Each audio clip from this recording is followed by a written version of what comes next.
Why power makes people think rules are for everyone else. Intro. When the room does the work. Power doesn't always make people evil. Sometimes it makes them exempt. And that can be more dangerous. Evil at least knows that it's breaking a rule. Exemption tells itself the rule was never meant for someone this important, this enlightened, this famous, this useful, this chosen, this necessary, or this misunderstood. That's what this episode is about, not power in the abstract. The subject is what happens when enough people around one person begin quietly rearranging reality, so that person doesn't have to meet ordinary consequences. A normal person says something foolish and someone nearby might laugh or argue or say, "No, we're not actually going to put a koi pond in the conference room." A powerful person says something foolish and the room starts calculating. Is this a joke? Is this a test? Who disagreed last time? Where's that person now?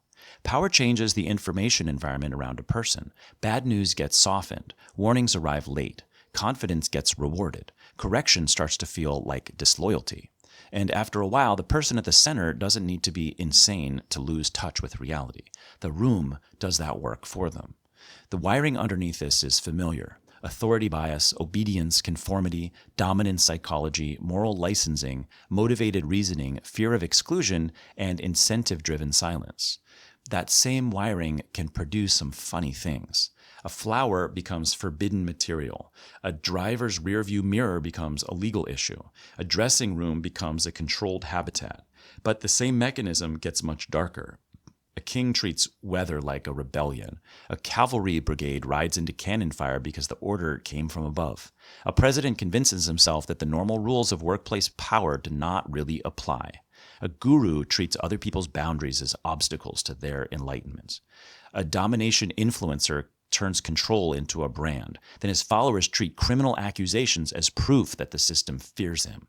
The scale changes. The mechanism does not. Power turns preference into policy. Power turns desire into entitlement and correction into betrayal. And eventually, power teaches people that ordinary morality is for ordinary people. Chapter 1. The King Who Shackled the Sea. In 480 BCE, Xerxes, king of Persia, wanted to move an enormous army from Asia to Europe. Greece was waiting on the other side. Between him and the campaign lay the Hellespont, the narrow waterway we now call the Dardanelles. Xerxes ordered bridges built across it. These were not normal bridges. They were pontoon bridges, ships lashed together across the water, anchored in place, with planks laid over them so that soldiers, horses, supplies, and imperial ambition could walk from one continent to another. This was an immense operation. It was also, unfortunately for Xerxes, in the sea. A storm came and destroyed the first bridges. A normal commander has a problem. The engineers must rebuild. The waterway is difficult. The army's delayed. The weather has been unhelpful. But Xerxes was not standing there as a normal commander. He was the great king. In a famous telling by Herodotus, Xerxes ordered the Hellespont whipped, 300 lashes. Then shackles were thrown into the water. The sea was branded, cursed, and treated like a rebellious subject. Then the engineers responsible for the failed bridge were executed. New bridges were built, and the invasion continued. Small footnote, ancient sources need caution. Herodotus is not a security camera. He's a storyteller with his own politics, sources, and a strong instinct for scenes people will still be talking about 2,500 years later. But that's why the story survives, because the image is too perfect. Servants stand at the edge of the water, punishing the sea because the king is angry at fluid dynamics. The point is not that Xerxes thought the water had committed treason. The point is that power often translates limits into disobedience. The storm is not loyal or disloyal. A bridge fails because of weather, engineering, materials, timing, and chance. But a ruler surrounded by obedience can start to experience resistance as a personal insult. The bias is illusion of control. Power magnifies it because so many people actually do respond to their wishes.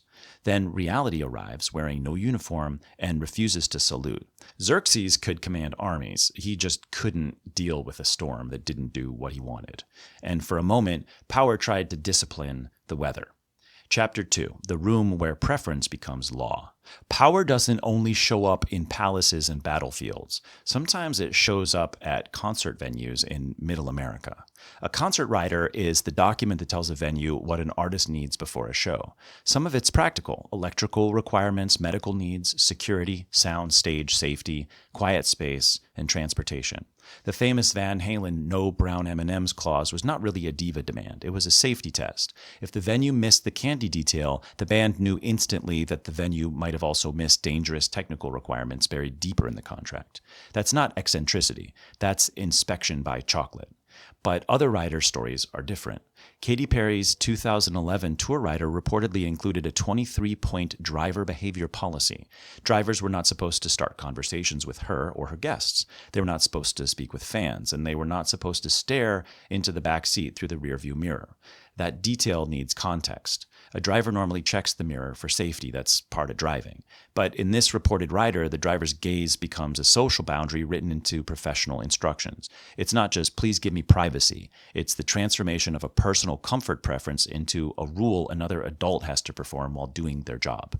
A normal person says, sorry, I don't really like to talk in the car, and the driver gets the hint. A powerful person says it to their lawyer, and silence becomes policy. The same rider reportedly required Perry's dressing room to be draped in cream or soft pink, with 2 cream-colored egg chairs, one with a footstool, French ornate floor lamps, a modern Perspex coffee table, a glass door refrigerator, and flowers narrowed down to white and purple hydrangeas, pink and white roses, and peonies, or seasonal white flowers, but absolutely no carnations. Not, I don't love carnations. Not, carnations aren't my favorite. Absolutely no carnations. A normal person dislikes a flower. A powerful person turns it into prohibited material.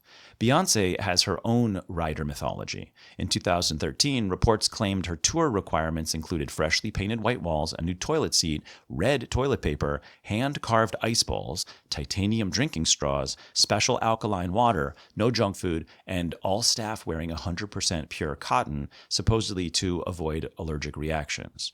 That should be treated as reported entertainment lore, not sworn testimony, but the psychology is useful. A normal person says, synthetic fabrics bother me, and maybe their boyfriend changes shirts. A superstar says it, and if the report is true, drivers, riggers, assistants, and backstage workers become part of a clothing rule. The room is no longer just prepared for the star. Everyone inside it has been edited around the star's comfort. Nobody dies because a dressing room has the wrong chair, but this is a small and funny version of a serious mechanism. Power inflates preference. It turns taste into logistics. It turns mood into policy. The biases are authority bias, status accommodation, and incentive-driven silence. People near power learn what keeps the powerful person comfortable. Then they remove friction before friction has a chance to do its job. That's how perspective starts to rot. The room does the work. Chapter 3, The Order That Sent Men into the Wrong Valley. On October 25, 1854, during the Crimean War, British cavalry waited near Balaclava. The battlefield was difficult to read. Hills, valleys, smoke, scattered positions, Russian guns, British officers, French allies, and enough confusion to make certainty dangerous. Lord Raglan, the British commander, was positioned high above the battlefield. From his vantage point, he could see Russian troops moving captured guns away from redoubts on the causeway heights. Down below, Lord Lucan, who commanded the cavalry, could not see what Raglan saw. Terrain blocked the view. Raglan wanted the cavalry to move quickly and prevent the Russians from carrying off those captured guns. So the order was written. Lord Raglan wishes the cavalry to advance rapidly to the front, follow the enemy, and try to prevent the enemy carrying away the guns. It ended with one fatal word: immediate. The order depended on context. Which enemy, which guns? From Raglan's hill, the answer seemed obvious. From Lucan's position, it was not. Captain Lewis Nolan carried the message down to Lucan. Lucan read it and asked what he was supposed to attack. From where he stood, the most visible guns were not the captured guns on the heights. They were Russian artillery at the far end of the North Valley. A frontal attack there meant riding straight into cannon fire, with more guns on both sides. According to later accounts, Nolan gestured broadly and said something like, "There, my lord, is your enemy. There are your guns." That gesture may have killed hundreds of men. Lucan passed the order to Lord Cardigan, who commanded the Light Brigade. Cardigan saw the problem. The valley ahead was lined with Russian artillery. He reportedly objected that there was a battery in front, batteries on both sides, and riflemen along the valley. Lucan ordered him forward, so Cardigan went. About 600 cavalrymen rode into the North Valley. Russian guns opened fire from the front and both sides. Cannon shot tore through the horses and men. The brigade kept moving. They reached the guns at the far end, fought briefly, and then had to ride back through that same killing ground. The courage was real. So was the stupidity. And that's what makes the charge of the Light Brigade so hard to look at. It was disciplined obedience moving in the wrong direction. The human mechanism is authority bias, role obedience, and communication collapse inside hierarchy. Raglan assumed that others saw what he saw. Lucan followed an unclear order. Cardigan obeyed an order that he knew was dangerous. Each man protected his role. The commander commanded. The messenger gestured. The subordinate obeyed. And about 110 men rode to their deaths into that valley. Chapter 4, the image that survives the accusation. Power does not only protect people through soldiers and titles. Sometimes it protects them through image. Bill Clinton and Arnold Schwarzenegger are not the same story, but they belong in the same chapter because both show how charisma, office, celebrity, and tribal loyalty can bend accountability. In 1995, Monica Lewinsky was a White House intern, 22 years old. Bill Clinton was president of the United States. Not her boss in the ordinary sense, something bigger. The most powerful elected official in the country, a man surrounded by lawyers, aides, Secret Service, press handlers, party loyalists, donors, enemies, gatekeepers, and a political machine built to protect the president from damage. That's the setting people sometimes erase when they turn the Clinton-Lewinsky scandal into a joke. They remember the blue dress, they remember the cigar, they remember late-night television. They remember Clinton saying, "I did not have sexual relations with that woman." But the actual human arrangement was stranger and more important than the punchlines. A young intern was inside the gravitational field of a president. The White House is already an artificial world. Doors open, conversations lower, schedules bend. People interpret tone like the weather. Attention from the president is not normal attention. The relationship became a legal, political, and cultural explosion. Clinton was investigated. He was impeached by the House of Representatives for perjury and obstruction of justice, then acquitted by the Senate. He stayed president. Lewinsky became a national spectacle. Years later, Lewinsky described the relationship as not sexual assault, but as a gross abuse of power. That distinction matters. The point is not to flatten every power-imbalanced relationship into the same category. The point is to see what power does to consent, perception, responsibility, and blame. A president can tell himself a story. It was private, it was mutual, it was compartmentalized. It's not the public's business. But everyone else had to live with the actual power difference. Arnold Schwarzenegger's story adds another angle, the protective force of myth. Before he was governor of California, Schwarzenegger had already been bodybuilder, Mr. Olympia, immigrant success story and movie star, Terminator, and walking monument to American masculinity. His body became a brand before most people used the phrase personal brand. In 2003, just days before California's recall election, the Los Angeles Times reported allegations from multiple women who said Schwarzenegger had touched them sexually without consent or humiliated them in encounters over several decades. The timing became part of the story. His campaign called it political. Supporters treated it as an attack. Schwarzenegger apologized in general terms, saying he'd behaved badly at times while disputing the political framing. And he won. He became governor. The machine absorbed the shock. These are not identical cases, but they reveal the same machinery. Moral licensing lets powerful people believe their achievements buy them private exceptions. Motivated reasoning lets supporters minimize behavior because admitting the truth helps the enemy tribe.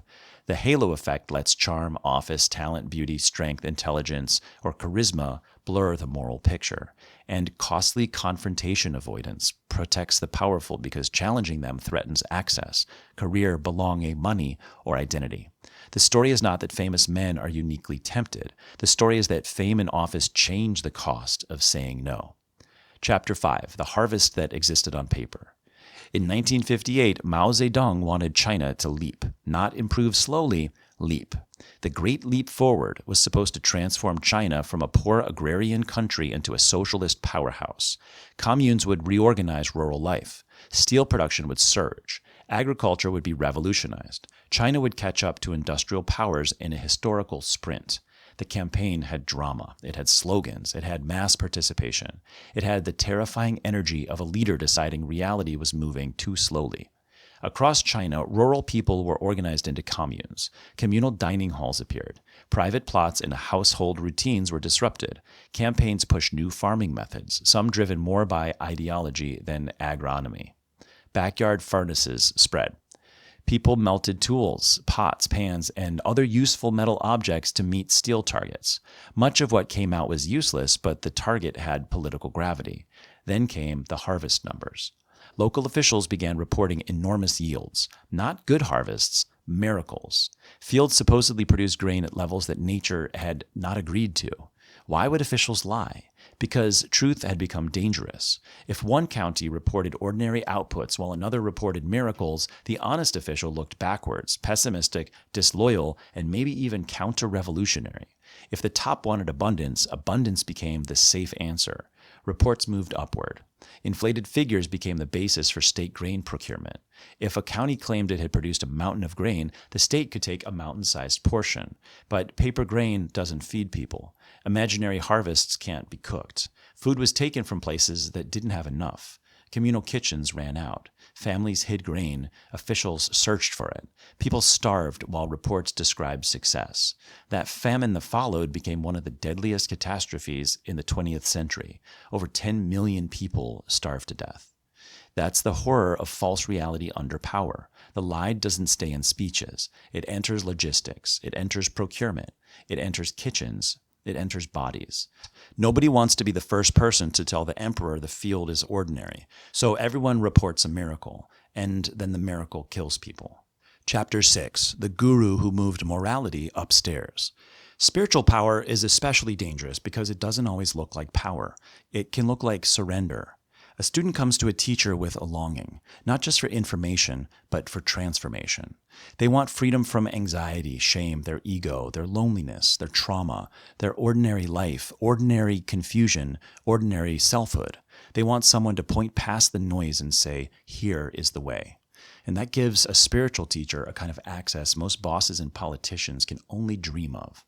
The student isn't merely obeying orders. The student is trying to dissolve resistance. That's the danger, because the same word that might describe real spiritual growth, surrender, can also describe the exact psychological posture that an abuser needs. In 1968, Harbhajan Singh Khalsa, later known as Yogi Bhajan, came from India to the West. In 1969, he began teaching Kundalini Yoga in Southern California and helped create 3HO, the Healthy, Happy, Holy organization. The timing mattered, because America was full of young people looking for something beyond suburban religion. They had Cold War anxiety, material success, and the spiritual charisma of a washing machine. They wanted intensity. They wanted discipline. They wanted the East, or at least what the West imagined the East might be after a few chants and a new name. Yogi Bhajan offered a whole world. White clothes, turbans, mantra, cold showers, early morning practice, breathwork, Sikh forms, Kundalini energy, a complete identity system for people who wanted to become someone cleaner, stronger, holier, and less trapped by ordinary American life. That's powerful, not just because of the yoga, but because a total system can make ordinary judgment feel like the old self trying to survive. If a teacher's harsh, maybe he's just cutting your ego. If a practice hurts, maybe purification is working. If the rules feel extreme, maybe your resistance proves that you need them. If something feels wrong, maybe that's your attachment talking. And that's where spiritual authority becomes really dangerous. In 2020, years after Yogi Bhajan's death, multiple allegations of sexual misconduct surface. The Siri Singh Sahib Corporation commissioned an olive branch to conduct an independent investigation. The organization later said that the investigation concluded that much of the alleged conduct more likely than not occurred. That phrase is bureaucratic, but the meaning is heavy, especially for the young women that it affected. A movement built around discipline, purity, devotion, and elevated consciousness had to confront the fact that its founder had used the trust of followers for sexual access. This is not a side issue in guru history. It's the central risk. A spiritual teacher can claim to know your ego better than you do. Your discomfort can be redefined as resistance. Your boundaries can be treated as lower consciousness. Your doubt can be framed as proof that you're not yet surrendered enough. And that's how language becomes camouflage. The teacher's not crossing a boundary, he's testing attachment. The guru is not exploiting devotion, he's transmitting energy. The student is not uncomfortable, she is resisting transformation.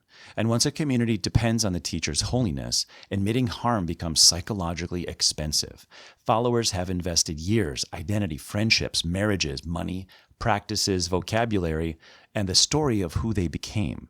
The guru doesn't need to say, I'm above morality. The community can do it for him. Chapter 7, The Commune That Poisoned a Town. Bhagwan Sri Rajneesh, later known as Osho, built another kind of spiritual world elsewhere in Oregon. He was charismatic, theatrical, funny, learned, provocative, and very good at making conventional morality look like a nervous little prison built by people afraid of life. His followers, called sannyasins, wore distinctive colors, practiced meditation, and were drawn to teachings about freedom, desire, rebellion, and liberation from repression. In 1981, Rajneesh's followers bought a huge ranch near the small town of Antelope, Oregon. They began building Rajneeshpuram, not just a retreat, but a city. Roads, housing, farms, businesses, an airport, their own police force, and a government. Thousands of maroon-clad disciples arrived in rural Oregon with bulldozers, money, devotion, and the serene confidence of people who were absolutely, definitely going to ruin a county meeting. Rajneesh himself was famously silent for years, also famously not opposed to luxury. There were Rolls Royces, dozens of them. Eventually, reports put the number around 93. For a spiritual teacher, that's a lot of non-attachment with leather seats. The commune clashed with local residents, county officials, land use laws, and state authorities. What began as a utopian spiritual experiment became a political fight. The movement didn't just want inner liberation, it wanted local power. Then some Rajneesh leaders crossed into something darker. In 1984, members of the movement contaminated salad bars in the Dalles, Oregon, with salmonella, sickening hundreds of people. The FBA later described it as the first modern bioterror attack on U.S. soil. Oregon Encyclopedia says the attack sickened about 750 people. The plan was connected to local political control. Make enough people sick, affect voter turnout, and get power. That's what makes the story so unnerving. The language around the movement was liberation, consciousness, love, and a new humanity. The behavior became wiretapping, intimidation, political manipulation, and poisoning salad. This was the same pattern, only scaled up from the private body to the community body. The spiritual group tells itself it's not bound by the sleepy rules of ordinary society. The outsiders are muggles. The locals are bigots. The government is repressive. The mission is too important. The future is too beautiful. The guru is too awake. And once you believe your group represents a higher consciousness, almost any ordinary limit can start to look like an obstacle placed by lower consciousness people. This is moral licensing, groupthink, sacred values bias, and ends justify the means reasoning. The movement didn't stop being dangerous when people became less selfish. It became dangerous when they became certain that their selfishness was sacred. Chapter 8, The Brand of Domination. Andrew Tate did not become famous by hiding his worldview. He became famous by performing it. Money, cars, cigars, muscles, women, insults, masculinity as domination, domination as truth, cruelty as honesty. For millions of young men online, Tate offered a story that was both simple and intoxicating. The world is lying to you. Weakness is being sold as virtue. Women respond to power. And ordinary morality is a leash placed on men who are not strong enough to break it. This is not just an ideology, it's a product. It gives shame a costume. A lonely or frustrated young man can hear that message and feel upgraded. His resentment becomes wisdom. His insecurity becomes rebellion. His anger becomes red pill clarity. His inability to get women to talk to him becomes proof that he sees through the system. That's how exploitation can become attractive to people who don't think they're attracted to exploitation. The behavior gets rebranded. Control becomes confidence. Manipulation becomes game. Contempt becomes honesty. And sexual conquest becomes status. And women become the arena where wounded male identity tries to prove that it's not wounded. Tate and his brother Tristan have faced serious criminal accusations in Romania and the United Kingdom, including allegations involving SA, human trafficking, and sexual exploitation. As of July 2026, they were fighting extradition from Miami to the United Kingdom, and they deny wrongdoing. The legal process matters. Allegations are not convictions. But this episode is not trying to decide a criminal case. It's asking why a figure like Tate can build loyalty around a persona that openly glorifies domination, even when allegations around him appear to describe the kind of domination his persona taught some followers to admire. For some followers, accusations do not weaken the myth, they strengthen it. If the hero says the world is corrupt, then prosecution can be reinterpreted as proof that the world fears him. If the hero says women lie, then accusers become part of the script before they speak. If the human says elites punish strong men, then handcuffs become branding. Power doesn't only corrupt the powerful, it can corrupt the audience. Followers don't merely excuse the behavior, they learn to see the behavior as proof of power. And once domination becomes the brand, exploitation stops looking like a contradiction. It starts looking like the business model. Conclusion. Exemption is the drug. Xerxes punished the sea. Katy Perry's rider turned carnations into forbidden material and the driver's rearview mirror into a workplace boundary. Beyoncé's alleged rider turned backstage clothing into part of the performance environment. The Light Brigade rode into the wrong valley because hierarchy moved faster than doubt.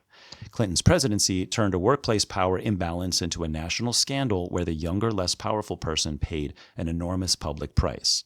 Schwarzenegger's celebrity and political momentum helped him survive allegations and contradictions that would have swallowed a less mythic man. Mao's officials reported imaginary harvests because truth had become politically unsafe. Yogi Bhajan shows how spiritual authority can turn surrender into vulnerability. Rajneeshpuram shows how a movement preaching liberation can convince itself that even poisoning a town is somehow part of that higher mission. Andrew Tate shows how domination can become a brand so complete that the accusations themselves are absorbed into the mythology. Different worlds, same mechanism. Power teaches people they are exceptions. Sometimes it does it directly. More often, the room teaches them. People laugh too hard. They forgive too quickly. They look away too smoothly. They reinterpret too generously. They call control confidence. They call cruelty honesty. They call desire teaching. They call misconduct complexity. They call consequences persecution. After a while, the powerful person doesn't need to declare himself above the rules. Everyone else has already been behaving as if he is. That's why power is dangerous, not just because it gives people the ability to do what they want, but because it gives them the ability to build a world where what they want feels justified. A normal person has friction. Friends say no, partners object, coworkers complain, strangers judge, rules push back. The powerful get insulation, assistants arrange, lawyers phrase, fans defend, followers reinterpret, institutions delay. Victims calculate the cost of speaking out, and the room does the work. The lesson is not that every powerful person is secretly monstrous. That would be too easy. The lesson is that power removes ordinary corrective forces, and ordinary corrective forces are what keep most people ordinary. No is one of civilization's most important technologies. No, you can't treat people that way. No, your talent doesn't cancel the harm. No, your spiritual insight does not erase consent. No, your fame doesn't make the driver's eyes your property. No, your followers' devotion is not proof you're innocent. No, the rule is not just for everyone else. Power becomes dangerous when no one can say that, or when they say it and everyone else in the room starts calculating what it will cost to hear them. The costumes change, the titles change, followers change, but the human nature does not. Power does not only corrupt by making people cruel, sometimes it corrupts by making them special, and special might be the most dangerous drug power has. Hey, thanks for watching my video. Please give it a thumbs up, subscribe, and hit the notification bell to see when I make more. I make these videos totally for free, and your support really helps the channel grow. You can also share this with someone you think will like it, check out the Amazon links to cool stuff in the description, and tip me if you feel so inclined. Venmo at History of Human Nature. I appreciate it, and I'll see you in the next one.